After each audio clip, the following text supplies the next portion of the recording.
Hello everybody and welcome back. Thanks for tuning in to another episode here in the series. My name is Dominic and I'm the host of the Android Factory. Last episode we went ahead and completed our MVVM implementation here where we have our repository class accessing our Firebase database.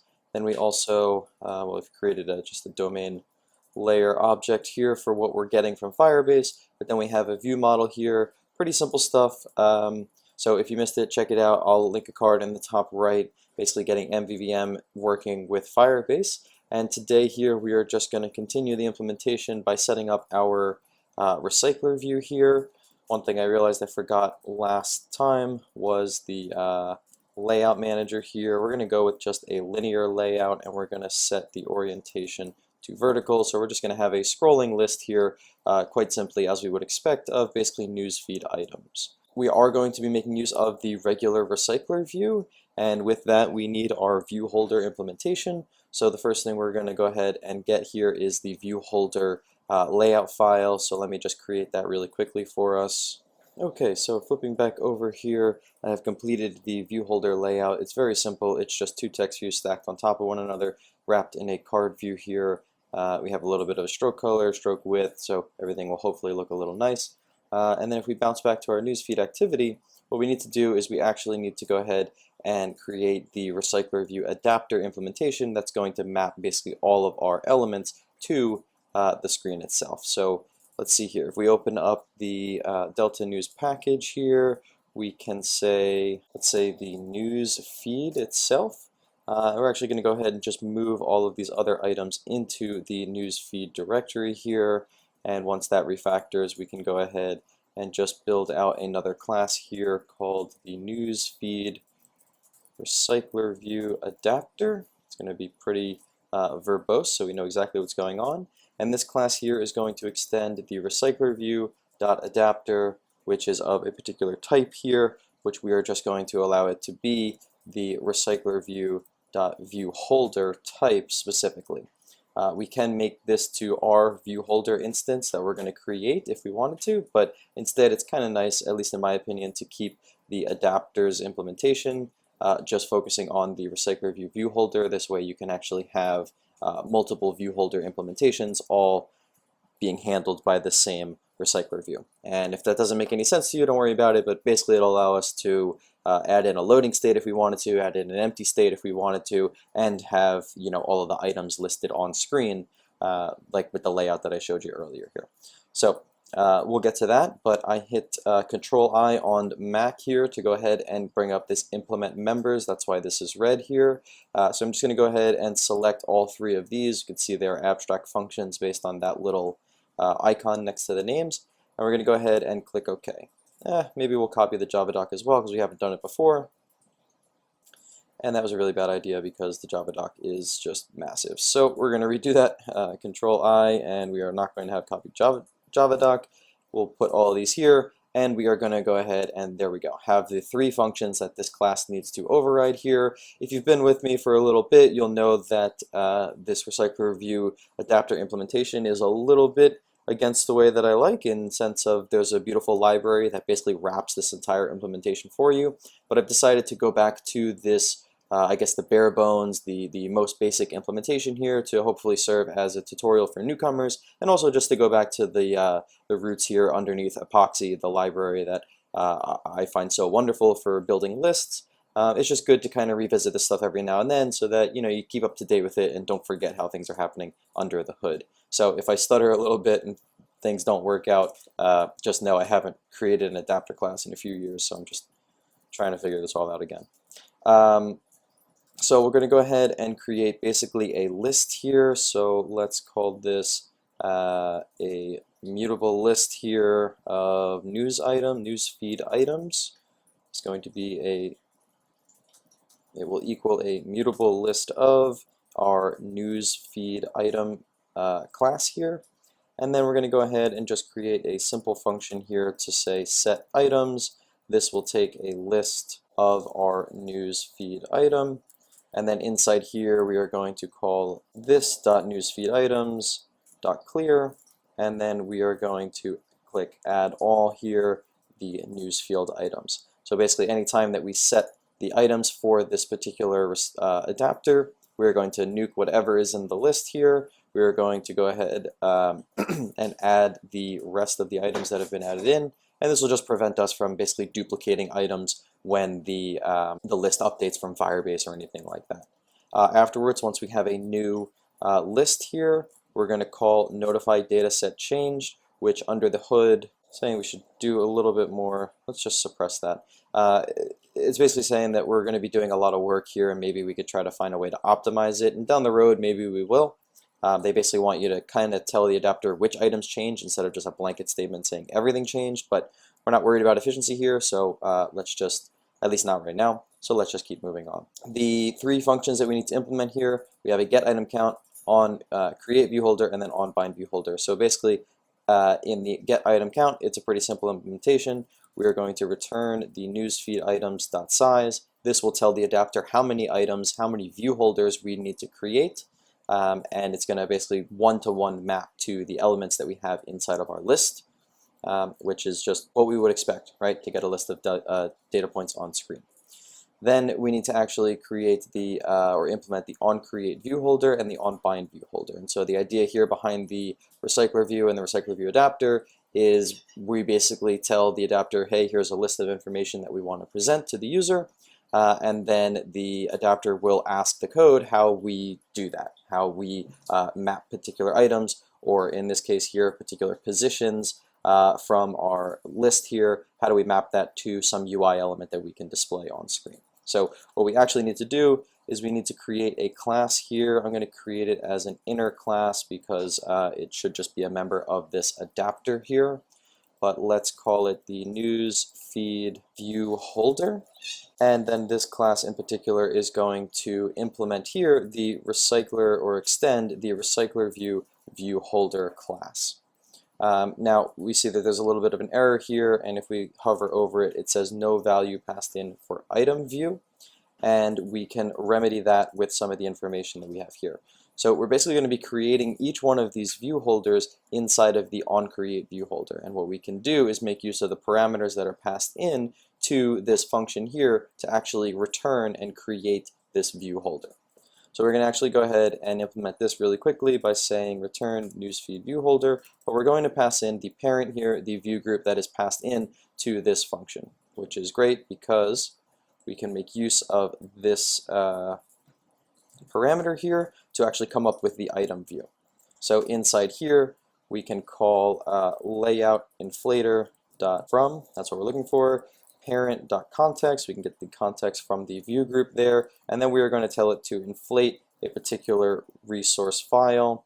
That resource file, as soon as I import some of this stuff, is going to be the view holder newsfeed item, and then inside, inside of this inflate function right here, we are going to pass in the parent as the root view group, and then attached to root we will click false. This is a pretty standard implementation here of a particular RecyclerView view holder, but point being is that we provide the view holder the parent view group that it is a part of, and from that we can get everything that we would need in order for the individual view group, or sorry, the individual view holder to inflate the correct layout. So at the end of the day, this is basically going to just be a holder that wraps a little bit of logic and a little bit of functionality around this representation here in code. So very powerful stuff, pretty standard stuff for a RecyclerView adapter implementation. And then the last bit here is we have the onBind view holder. Now, fortunately, we know, or we're going to take one particular liberty right now, and we are going to cast this view holder that is passed into us as the newsfeed view holder, which I'm thinking I'm going to quickly refactor this to just say item view holder, because that's really what it is.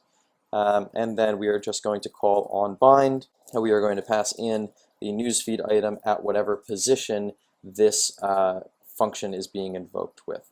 So this obviously doesn't exist right now. We can go ahead and create that here, and we can say function onBind, and we will take in a newsfeed item here, and we are all good. So To recap here, we have a list of our data model here. This data model is very simple. It's just two strings that hold title and description, but we will advance this in the future. So we have a list of elements that we want to show. This is coming from Firebase. The RecyclerView adapter needs to override 3 functions in particular. You can override more, but this is the bare minimum so that the code can function. For each position, we are just going to be creating a newsfeed item view holder. Then when it comes time to bind that, we basically just find the correct data that we're looking at in the list here, and we tell the holder that we've created down here, the view holder, to bind with the information that exists in the list. And then the get item count here is just so that the adapter knows how many times to run, how many times to call on create view holder, on bind view holder with whatever position they need to, right? The first element's going to have 0, the second element's going to have 1, and that just maps very easily here to the index of the list and how everything would function inside of a data structure. Other than that, here we have just a regular function that we can basically submit the items here that exist, and then we just tell the adapter to do its stuff by calling notify dataset change. Inside of the item view holder, this is the particular row that we're going to see on screen. We are given a new newsfeed item every time at these different positions here, as we can see. And then we basically just tell the system, tell the code to just bind things. One thing that we can do here is we can make use of view binding for now to actually reference all of the elements that we're looking for, right? So right now we have the title and description text view inside of this layout file, and basically we're going to map the title and description from this domain object into those fields as well. Okay, and so what I've gone ahead and done here is just implement this onBind function pretty simply. As I mentioned, we're just going to set the elements here that exist inside of our layout, set the text there to whatever the text is inside of our newsfeed item for the title and the description. And one thing here that I've gone ahead and done is added in the view binding here. As you can see inside of the build features, we had data binding, but I also added in view binding so that we can make use of essentially the view binding library. This allows us to make use of the generated classes here. So as we can see, the view holder newsfeed item binding is a class that is generated for us that follows the view holder newsfeed item layout file that we've created, and basically allows us to invoke bind on that particular class, passing in the view. Now the item view is the root view that exists for the RecyclerView view holder implementation, which is, since we've told it to inflate this layout file here, it is basically this view here, it is this root, it is this layout. So we can make use of the view binding here to basically just remove the need for the find view by ID calls and all that kind of stuff. And so now the last thing that we need to do here is we need to actually call set items on this adapter, and we need to make use of this adapter. So if we go ahead and bounce back to the newsfeed activity, let's go ahead and create an instance of this adapter. Then we are going to need to call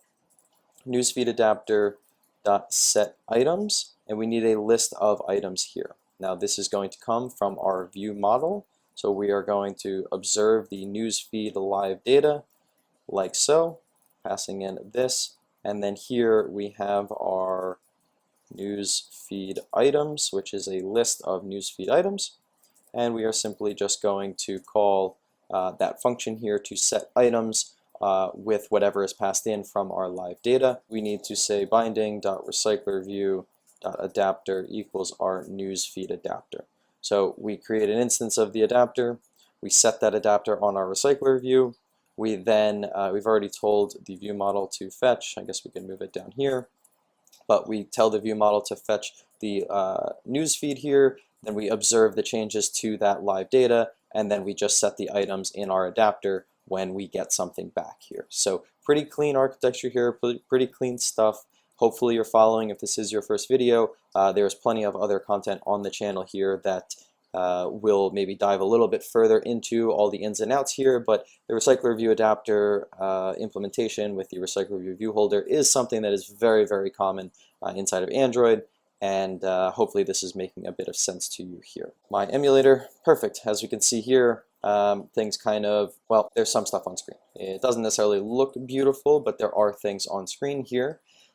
We can modify some things here by changing the layout. So very quickly here, if we were to put a margin top of, let's just say 8 dp here, that'll push the elements down, each element down 8 dp. It'll provide a little bit more separation in between here, and now it'll start to look like a little bit of a list. Perfect. So now there is nothing that is going to scroll here per se, but maybe I can fix that really quickly. Okay, and we are back here. I basically, inside of our set items function in our adapter, just added all of the items that came into this function a few times here. So there were 2 items. I think I called this 5 or 6 times, so that'll be 10 or 12 elements here. And as we can see, this list is now scrolling exactly as we would expect it to. And yeah, we've completed the first RecyclerView adapter implementation in a while, the first one on this series. So go ahead and give the video a thumbs up if you've learned something. I'd really appreciate it. Help me get this content out to other people. And yeah, we are going for a little bit of a darker theme here, but let me try to clean some stuff up to make it look a little bit more appealing here. Alright, so here we have it, folks. I don't have all the time in the world to try to finalize the designs here, but you know what? It's not looking that bad, in my opinion. So if there's any designers out there who want to give me some tips, feel free. I'm all ears. But basically here, the bread and butter, what we've actually done is, created a scrolling list here at the RecyclerView adapter implementation.